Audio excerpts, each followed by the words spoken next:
Cardinal टोलापोर P टोपो के पार्थिव शरीर को आज मांडर के लिम्बस हॉस्पिटल से रांची संत मारिया महागिरजाघर लाया गया। मांडर रांची से 20 किलोमीटर दूर का स्थान है, जहां कैथोलिक मिशन के लोगों के लिए कई संस्थान हैं। कार्डिनल टोलापोर पी टोपो की मृत्यु से देश के ईसाई मिशनरी समुदाय में शोक की लहर दौड़ गई। मानव श्रृंखला बनाकर आम लोगों ने टोपो को श्रद्धांजलि अर्पित किया। दिवंगत कार्डिनल की श्रद्धांजलि यात्रा में मांडर से लेकर संत मारिया महागिरजाघर रांची तक हजारों अनुयायी श्रद्धा सुमन अर्पित कर रहे थे। ईसाई धर्म परंपरा से कल बुधवार को उन्हें दफनाया जाएगा। इस मौके पर मुख्यमंत्री हेमंत सोरेन शामिल होंगे। कार्डिनल कैथोलिक मिशन परंपरा में बिशप से ऊपर का और पोप से नीचे का पद है। विश्व भर के कार्डिनल मिलकर पोप को चुनते हैं। कार्डिनल टोपो सिर्फ झारखंड ही नहीं बल्कि भारतवर्ष की मिशनरी भावना के प्रतिनिधि थे। वे ईसाई धर्म गुरु के साथ साथ एक अच्छे सामाजिक कार्यकर्ता भी थे। हालांकि ईसाई मशीनरी में इन्हें रांची जेसुइट सोसाइटी का माना जाता था। कार्डिनल टोलापोर पी टोपो एशिया महादेश के पहले आदिवासी थे जिन्हें कार्डिनल चुना गया था। ईसाई धर्म मानने वालों का यह उच्च पद है। इनकी अंतर्राष्ट्रीय पहचान थी। ईसाई धर्म गुरु और सामाजिक कार्यकर्ता के रूप में इनके योगदानों को देखते हुए झारखंड सरकार ने इन्हें झारखंड रत्न की उपाधि प्रदान की थी।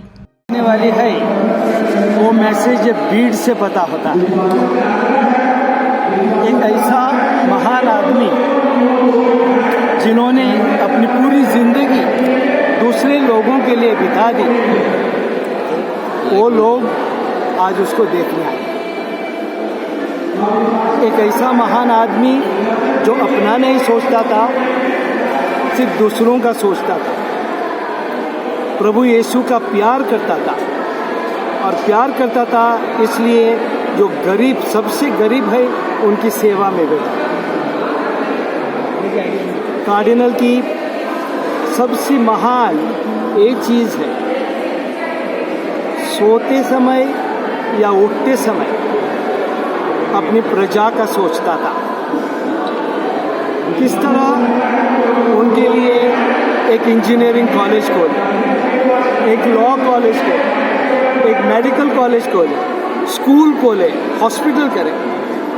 कई उसके प्रोजेक्ट सफल हो गए, कहीं सफल न हो पाए, लेकिन जो संघर्ष करता था वो संघर्ष पूरे उत्साह से करता था, क्योंकि जैसे संत पौलुस बोलता है, उसके दिल में प्यार प्रेम की आग में जलती कि उन्होंने ही मुझे पुरोहित अभिषेक किया, पुरोहित बनाया। जो धर्मविधि होती है उसके माध्यम द्वारा उन्होंने मुझे एक पुरोहित बनाया मेरे पल्ली में। और जब कभी वे मुझसे मिला करते थे, वे हमेशा कहते थे, मैंने तुमको एक पुरोहित अभिषेक बनाया, अभिषेक किया है और इसलिए तुमको अच्छा पुरोहित बनना है। और वो मुझे हमेशा याद है। जब कभी मैं उनको याद करता हूँ कि उन्होंने मेरी पुरोहिताई के लिए मुझे अभिषेक किया और आज मैं एक पुरोहित हूँ। और उन्होंने हमेशा मुझे एक प्रेरणा दी कि तुम्हें अच्छा पुरोहित बनना है। अच्छा पुरोहित मतलब ईश्वर के लिए और दूसरों के लिए काम करना है। जो भी काम करते हो लगन से दूसरों के लिए किया करो, अपने लिए कुछ नहीं लेकिन दूसरों के लिए। और उनकी विशेषकर जो सरलता थी, उनके जो मीठे वचन थे, सबों को साथ लेकर चलते थे। उनके लिए मानव प्रेम सबसे बड़ा प्रेम था और इसलिए मानव प्रेम को लेकर ही उन्होंने अपनी ज़िंदगी बिताई। और वो प्रेरणा मुझे बहुत देती है कि हम हमेशा मानव के प्रेम में आगे बढ़ें और अपनी ओर से जो भी हो सकता है, अगर हम दूसरों के जीवन में थोड़ी खुशी ला सकें, दूसरे के जीवन को अच्छा बना पाएँ, तो हमारे जीवन की सार्थकता है। उन्होंने मुझे और समाज को भी ये सिखाया। दूसरी बात उन्होंने यही बताया कि हम सभी ईश्वर के बेटे बेटियाँ हैं। इसमें कोई हमारे बीच में बड़ा छोटा नहीं, या हमें विभिन्नताएँ नहीं हैं। हम ही एक ही ईश्वर के बेटे बेटियां हैं। और इसलिए उनका बात मैं हमेशा याद करता हूँ कि जो भी ईश्वर करता है अच्छा करता है। और इसलिए वे सब कुछ को बड़े ही समर्पित ढंग से, प्रेम ढंग से भी स्वीकार करते थे सबों को।